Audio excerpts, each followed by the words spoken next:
Hello and welcome to a Python 3.6 tutorial video. In today's video we're going to be talking about classes in Python. Classes are a way of defining an object. They're basically a group of variables and functions that can be attached to a variable, and we call that an object. An object in Python is very similar to an object in real life. It's going to have a bunch of attributes, and it's going to have a bunch of things it can do. The way we define a class in Python is by using the class keyword, which, if I can find my mouse, I'll highlight here, and followed by the name of the class here, followed by two round brackets, we'll talk more about later, and a colon.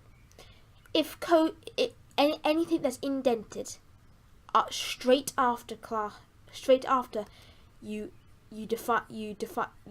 define the class, will be in the function, within the class even. Anyway, in a class, as I said before, you'll tend to see variables and functions.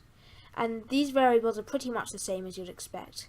But if you take a look at this function, you'll look at the self keyword. What is this self keyword? Well, this self keyword is used in every function in classes. It's basically saying, in this instance of the object, in this version of the object. So if I change, so let's say I have a computer and I break it. So I smash the screen or something, and that wouldn't mean that all other computers in the world have a smashed screen. It's a bit like that. So it's basically saying, I want you to only do these changes to this version of the object. Okay. Now, this code is a standard function. Basically, all it's saying is my own health. So the health of this specific instance of the object is equals my own health minus an amount that'll be set. That's basically how much damage it will take, and then health left is a variable, and it's equal to self.health, so the last variable, and then we print that hurt and print how much health we have left. I apologize for my screen going yellow. I have f.lux installed. I hope this doesn't affect your viewing experience.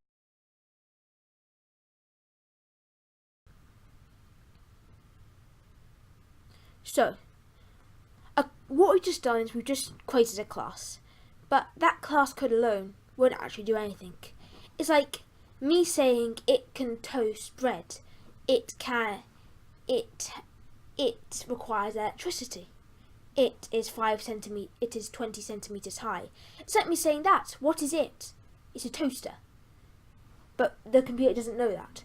So basically, what we have to do is we have to assign a variable to that, or what we call an object to that sketch of an object. I'm going to call it a sketch of an object but it's a class. So as you can see here, we've created two objects, one called player1 and one called player2, and we both assigned them to have the same properties or class as each other. They both have this class, but they're two separate objects. Effectively, they're like two computers that are the exact same, but they're still two separate computers. So if I smash one, the other one's not going to be smashed. In a nutshell, basically. The best way to illustrate that is by using this piece of code. Now, forgot to comment this out. Just focus on these two pieces of code for now. Here. Just focus on the ones I've highlighted. So as you can see, with player one, so it's this part here. We're inflicting it 2 points of damage. So it's going to have 3, because since it had 5 initial health, it's going to have 3 health left. That's why it's saying that hurt. And then we're inflicting player 2 4 points of damage. 1 point of damage, and there's 4 health left. Sorry about that mix-up. So, as you can see there, although they both had the same properties and were able to use the functions, they both had the same properties, they're still separate. Anyway, I forgot to teach you how to actually use these functions in class. How to use these functions. Basically, you do the name of the object, so player1 or player2, followed by the function you want to do. like let reader take DMG. It's very similar to when you're using a module. You have to do the name of the module followed by the function you want to use. So that's pretty. So the syntax is the same as that. So you say the name. So to summarize, you say the name of the object followed by the function you want to perform. Now on to inheritance. Let's say I have another player. This player is like a super overpowered player, okay? And you have to have paid an extra £20,000 to get this player. This is a really corrupt game, lol.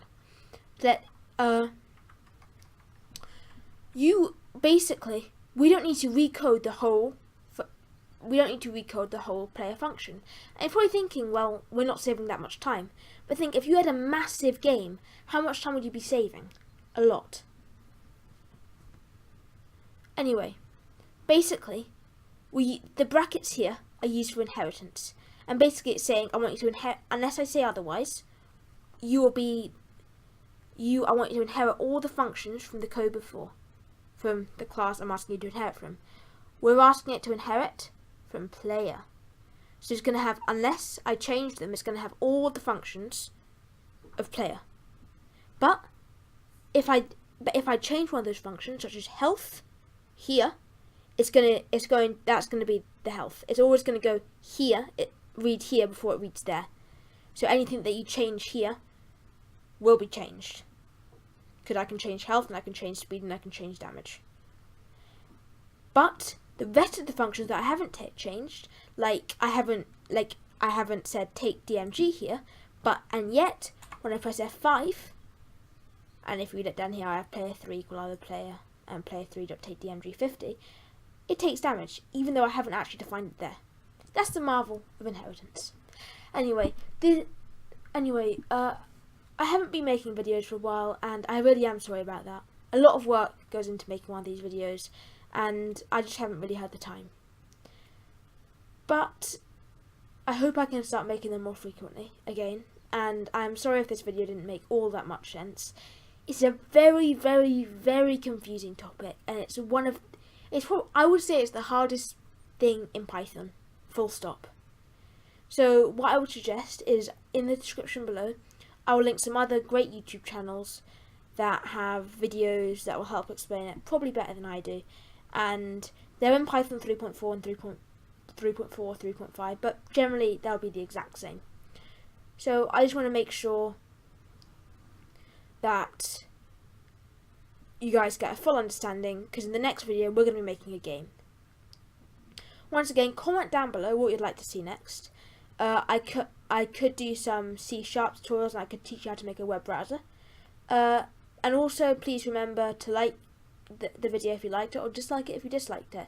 But if you disliked it, could you please tell me why? Because that would really help me. Anyway, thank you very much for watching, and goodbye.